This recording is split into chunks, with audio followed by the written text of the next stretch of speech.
Chinese stocks look cheap on almost every screen, and they've looked cheap for years. So the interesting question was never the price. It's what would actually unlock it. I'm Onyx. I'm Nova, and this is the working thesis. Today, Thesis 4, China, the smallest, lowest conviction thesis in our framework, and held that way on purpose. The fundamentals, the real bottleneck, the key players, and why for this one the basket arguably beats any single name. Quick note: the working thesis is personal market commentary for education and entertainment only, not investment advice and not a recommendation. We mention companies as examples of a theme, never as buy or sell calls. Do your own research and make your own decisions. The why. The fundamentals are quietly intact. The big platforms are growing cloud and AI at strong rates, profits are recovering, and valuations are washed out after years of derating. The bull case is simple: if domestic demand revives or US-China tensions thaw, a deeply discounted market re-rates. There's a too big to fall quality to it. But this is, by design, the lowest conviction and most fragile thesis in the framework. And here's the honest reason. The catalyst is slow and policy-dependent, and the risks are structural, weak demand, and the overhang of how these companies are owned and listed. It's a case for measured, careful exposure, not a high-conviction bet. Here's the refinement that matters most, naming the root cause, not the symptom. The deepest problem in China isn't the tech companies. It's weak domestic demand, years of uneven wealth distribution, and a housing downturn that hit household confidence hard, left Chinese consumers cautious. So the thing to watch isn't a single earnings report, it's the consumer. A durable re-rate needs one of two things: domestic demand genuinely recovering, likely on the back of real stimulus, or a meaningful thaw in US-China relations. Until one of those shows up, cheap can stay cheap. The fundamentals can be fine, and the re-rate can still be missing. Alibaba is the bellwether. Under the surface, the cloud business is accelerating, and its AI revenue has grown triple digits for many quarters. It owns a genuine full-stack AI platform, a national champion asset. That's the bull case. But it's also the AI spender margin story in microcosm. Heavy AI and cloud investment has pushed its free cash flow negative for now. The same capex versus returns tension we see in the US hyperscalers. And it carries the ownership overhang, the structure foreign investors actually hold, and the listing risk that comes with it.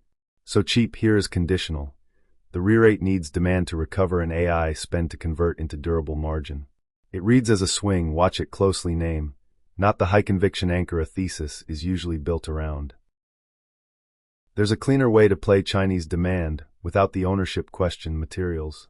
The big Brazilian iron ore producer, or the large diversified miners, sell into Chinese property and steel demand, but they're ordinary shares, with none of the variable interest entity or delisting overhang that hangs over the platforms. The trade-off is that they're commodity-cyclical. And here's the valuation discipline again. A low forward multiple on an iron ore miner is usually not cheap. It typically reflects peak-cycle commodity earnings. Judge it against a normalized iron ore price and through-cycle cash flow, not the headline number. It's best thought of as a tactical, dividend-paying China demand proxy, not a secular compounder. So the China valuation lens is its own thing. A low multiple here can reflect three different discounts stacked together: weak demand, the ownership and delisting risk, and for the miners, peak commodity earnings. None of those is the classic great company on sale. Some names look statistically very cheap. A single-digit forward multiple on an e-commerce platform, for instance, but that often prices in real competition and regulatory risk. It's the value versus value trap question again, with an extra layer of geopolitics on top. The discount is the market's verdict, not a free lunch. This is the one thesis where a basket arguably makes more sense than any single name, because it spreads the single company and policy risk. The broad China fund, tracking the wide MSCI China index, captures the whole economy: internet, consumer, materials, and a big slice of state banks and insurers. It's the vehicle for a thaw lifts the whole market.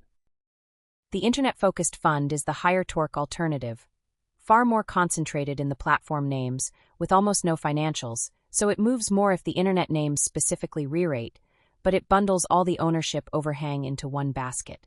Broad as the core, internet as the higher torque satellite, That's the structure the analysis points to. The projection. Fundamentals are improving under the surface, but the re-rate is hostage to three things: China's domestic demand, the geopolitics, and for the platforms, proof that AI spending converts into free cash flow.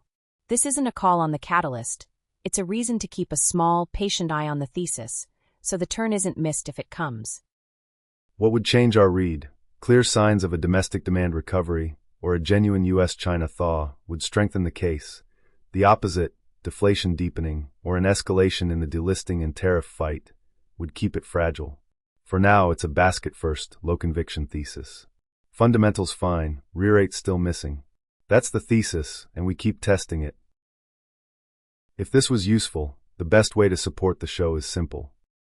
Follow or subscribe and turn on notifications. You will catch each new thesis check the moment it drops. Share it with someone who thinks in frameworks too. And we read the comments, so tell us where we are wrong. Thanks for listening.